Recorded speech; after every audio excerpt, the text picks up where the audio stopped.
are Locked On Razorbacks, your daily podcast on the Arkansas Razorbacks, part of the Locked On Podcast Network, your team every day.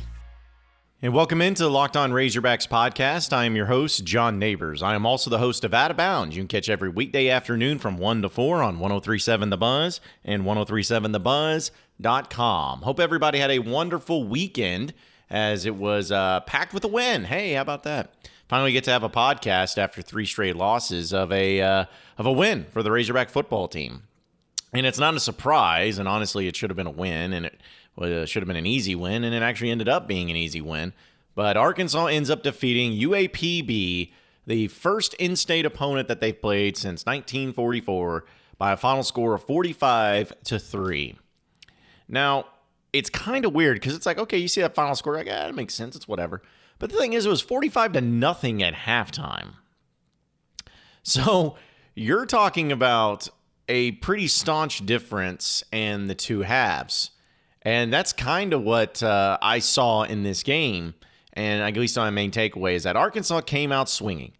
Scored 17 points in the first quarter, 28 points in the second quarter, 45-0, on pace for Hogs by 90, as a lot of people alluded and pointed out to me.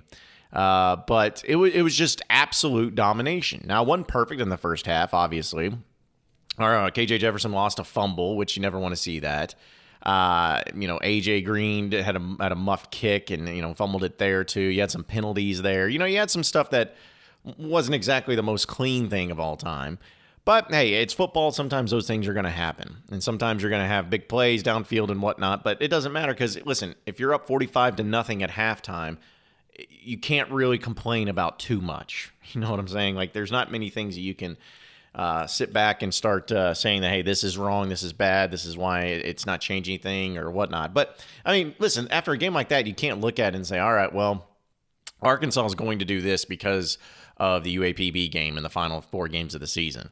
Like, I don't think you can take anything away from it in that regard either. It's just a matter of, saying, hey, this is a game to get your people healthy, to get some reps for the second team, get them some practice. You head into a bye week, you got to get healthy, and you got to get ready for that final 4-game stretch in SEC play. So it's like, this is exactly what you would want. This is what you would want to see. This is what you would want to be done, and this is how you'd want it all to go down. And so, like, when I was watching this game, I was there at War Memorial, which, first of all, we'll talk about some of the stuff surrounding War Memorial here in just a little bit. But it was perfect weather. I mean, the game day weather was perfect. I think Arkansas coming out very strong in the beginning of the game was a good sign that kind of set the tone for the rest of the game. And it was just awesome. And so, one of the things, though, that I guess, again, it goes back to the main thing. There's a huge drop-off between first team and second team and third team. Which, is not surprising because that'll be around and that'll be happening in college football games where you have teams that have, obviously, reasons there's first string. Obviously, there's reasons why there are starters, and there are reasons why people are second string. Like, that's not uncommon. I guess I just wasn't expecting it to be that much of a drop-off. Listen, if you're up 45-0 on UAPB, UAPB's not a good team. They're not a good football team. They were 1-5 heading into this game.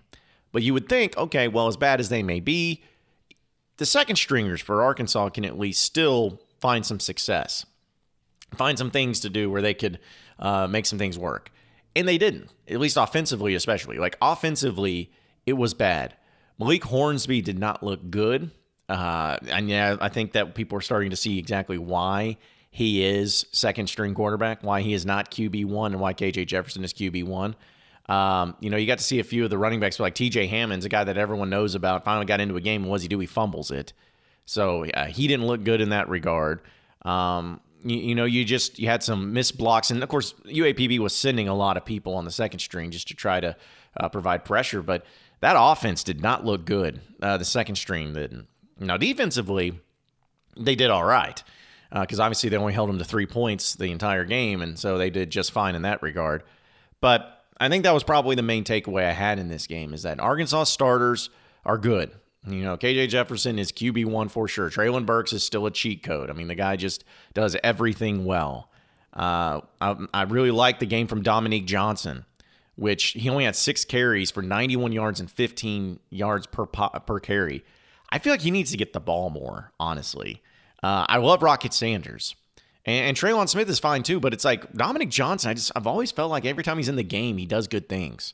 And maybe that's just me, or maybe, I haven't been watching or paying close attention to it, but it certainly seems like he has been deserving of getting a lot more carries. He's a big back. He's big. He's got some speed. It kind of reminds me of, at least the way he looks, like a Ronnie Wingo, about 6'2", 6'3", but, bigger.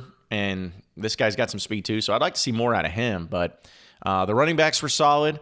Finally got to see a punt return for a touchdown for the first time since 2012 in the Cotton Bowl. Nathan Perotti, just like we all thought, would be the first guy to return a punt for a touchdown for Arkansas in that span of time. So that was kind of cool to see the special teams have a big positive play like that as well. But overall, again, you can't take much from the game. You can't just sit back and say, well, this is why it's going to be better, or this is why it's going to be worse. They did what they were supposed to do. And for a change, that's kind of nice, because in previous years, you haven't always had that luxury. But this was blowout city from beginning to end. It wasn't close. You did your job. Head into the bye week. Get healthy. Get ready for that final 4-game stretch. And let's go out there and let's get us 9 wins, huh? Finish the season 4-0. Get us 9 wins. You'll beat Bama for sure, right? I don't know. At least have the confidence to do it. That's what I'm talking about. College football fanatics, I know you've heard of Prize Picks. I've been talking about it. It's the daily fantasy made easy. I love it, and I know you will love it too. It's the leader in college sports daily fantasy, and they offer any prop you can think of, from yardage to touchdowns and interceptions thrown, no matter what it is. And all of you that deposit today, you will receive a 100% instant deposit match up to $100 as long as you use the promo code Locked On. You can use the award-winning app on both the App Store and Google Play. Entries can be made in 60 seconds or less. It's that easy, and PrizePicks offers safe and offers fast withdrawals, so don't hesitate. Check out PrizePicks.com and use promo code Locked On, and go to the App Store and download the app today. PrizePicks is the daily fantasy made easy.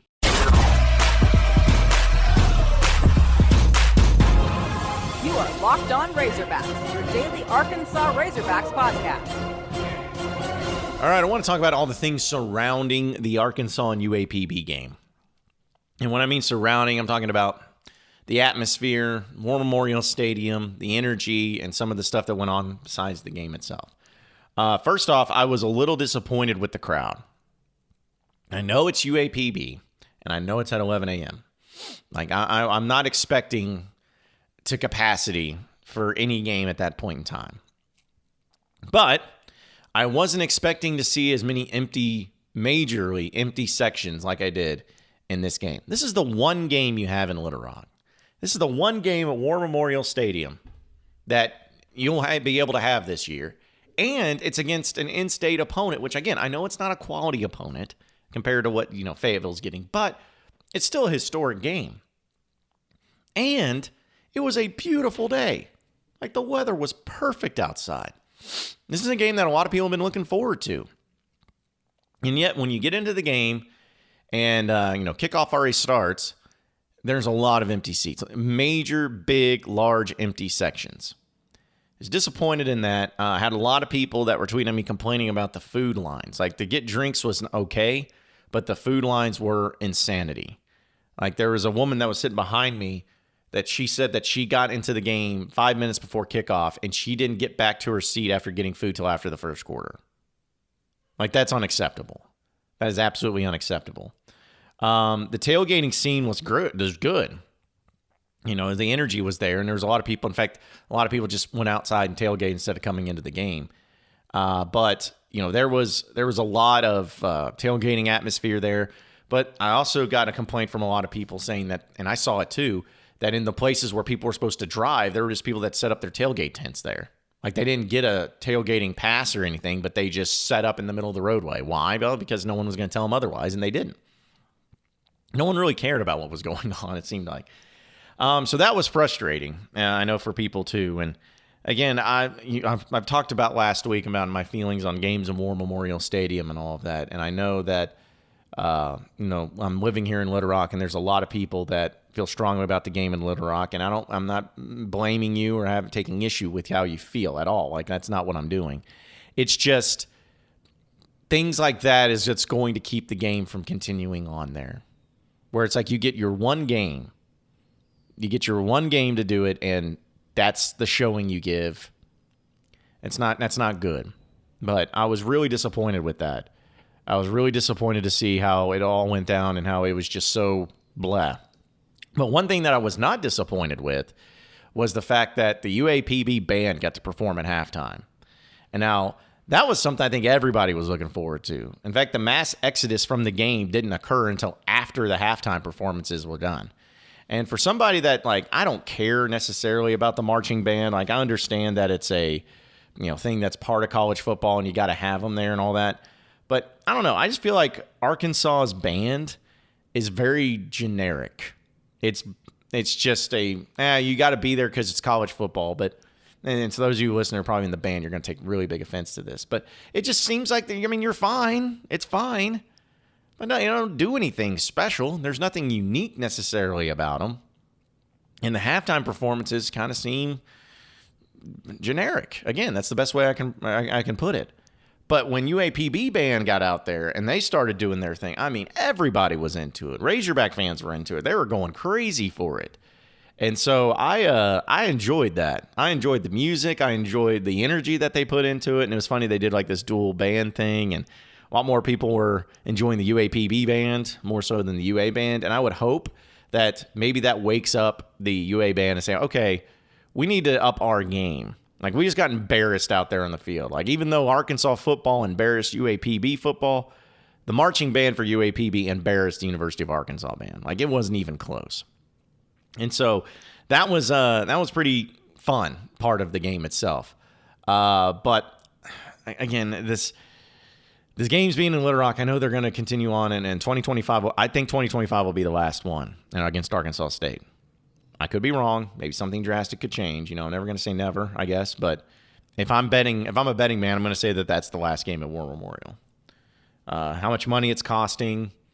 The atmosphere was dead. Like, there was no energy. Like, the tailgating energy was there, but the atmosphere in the stadium was not there.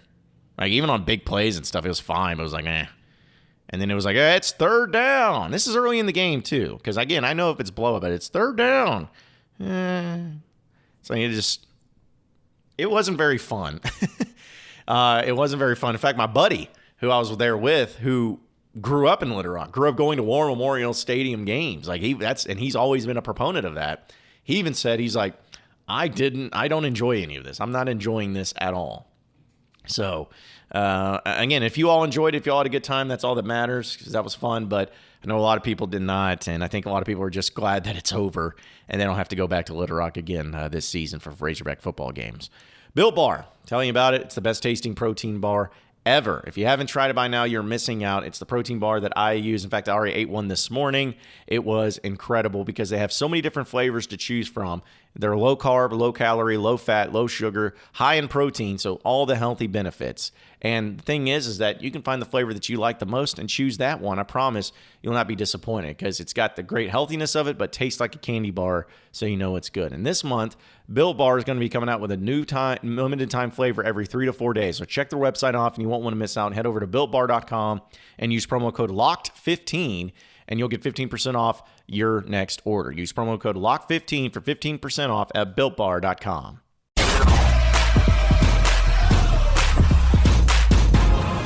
You are Locked On Razorbacks, your daily Arkansas Razorbacks podcast. All right, final segment here on the Locked On Razorbacks podcast. The Razorback basketball game happened, or an exhibition game, I should say, over the weekend. And it wasn't really that pretty. Like, it was, Arkansas was down for a good bit of the game. And, it's like, what can you really take from it? Arkansas only won by 3 points in 77-74 against East Central. And it just wasn't a clean game, wasn't a very pretty game, but hey, you got the win. And it doesn't matter even if you lost because, it's exhibition. This is what these teams are supposed to be about and all that. Eric Musselman said after the game he was kind of shocked about how winded his team was and how out of shape they were. So they're going to remedy that. He says some guys have been dealing with some injuries that you could tell it's going to take them a little bit more to acclimate. Maybe there's some nerves to go along with it as well. But either way, it was definitely one of those things that was pretty nasty to see. But still, an enjoyable game nonetheless. Because you ended up with a win and you got to see some good things too. But the thing is that unless you got to go to the game, You didn't get to see it. It was not streaming anywhere. Not only was it not streaming anywhere or even on TV, even radio didn't play it. Didn't have the game. Like, the only way you can know that this game existed was because of the Twitter accounts of Arkansas and putting out some stats. Like, that's all you were able to do. That's all you were able to see. And so I think it was funny because I'm sitting there and I'm like, all right, well, I know this is happening. I know that's not going to be on. So ES Pinto, I think is how he can put it. It says ES Pinto, where he has done this before many times. He's done it at the Little Rock games and all that when games aren't on TV or on radio, or at least not on TV. He's been able to live stream it on Twitter to be able to show the people. And it's never been a problem. He's always done it. And he's always been appreciative. And I was even watching it for a bit because it's like, hey, that's the only way you can watch the game. Well, someone narked on him. And he had the UAPD come up to him and walk up to him and be like, hey, man, you got to either turn that off or you got to leave. You're not allowed to stream. Of course, Pinto laughed about it. I was like, all right, I'm going to do both. I don't want to be here. So he ended up leaving. But it was just so dumb, first off, because like somebody, I guess, was talking about all the issues. And like everyone was replying to all the Razorback basketball tweets saying, hashtag free Pinto. And so that was really funny to see. But like, it's never been a problem before. It hasn't been. Like, ES Pinto has done it for numerous times that I can remember. Like many games for many years. Like, this is not anything new. This is the only time he's ever gotten shut down. And so I have my theories behind why they got shut down. There's probably some new people that are in the mix that probably don't want him having the ability to stream the game, even though SEC and all that, the rights belong to them. I know that. And the SEC would be upset. That would be the problem. But here's the thing. It's always been kind of like a don't ask, don't tell. Unless the SEC comes after Pinto, then it's fine. But only this time is that they cared. This is the time that they actually went up and put a stop to it. So again, I have my theories that there are probably some new people there that are watching out for that and saying, hey, he can't do that. If we're not allowed to do it, he can't do it either. Like 100% that was what was going on. So that was really lame. And we're all on hashtag free Pinto for that as well. I just thought it was so dumb. And I had somebody that were pretending, he's like, a fan is the one that turned him in. It was a fan that turned him in to keep him. I'm like, I know Razorback fans, and I know that people are insane, but I sincerely doubt that a Razorback fan sits down with his hot dog and his popcorn getting ready to watch the game. And he's enjoying himself. He's just hanging out. And then during the game, he checks Twitter, and he sees that there's this guy named Pinto479 that's live streaming the game on Twitter. And he drops his popcorn, and he grabs his pearl necklace, and, I can't believe this is going on. Where is this man? Who is streaming? And then he finds him up in the stands, and he says, that guy can't do that. He can't be broadcasting these games. Those rights belong to the SEC and ESPN. He doesn't have the authorization to go up there and stream these games. I'm not taking this sitting down. I will not stand for this. Security. That man up there, he is streaming the game on his phone. He doesn't have the right to do that. Shut him down. Shut him down completely. That is unacceptable behavior here at Bud Walton Arena. There is not a fan in the world that would have done something like that because no fan actually cares that much. No fan gives a rip about that. I don't, like, no one even knows. No one don't know. Like, no common fan knows who has the streaming rights or the broadcasting rights to the game. This old boy wants to go up there and try to shut down Pinto. Please. This was not a fan. This was not anybody that turned him in.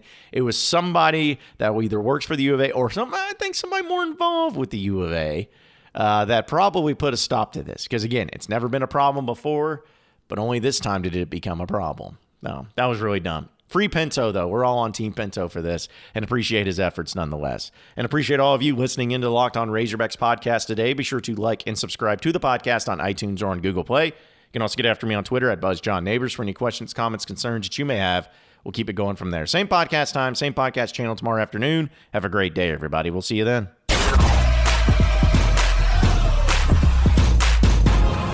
You are Locked On Razorbacks, your daily Arkansas Razorbacks podcast.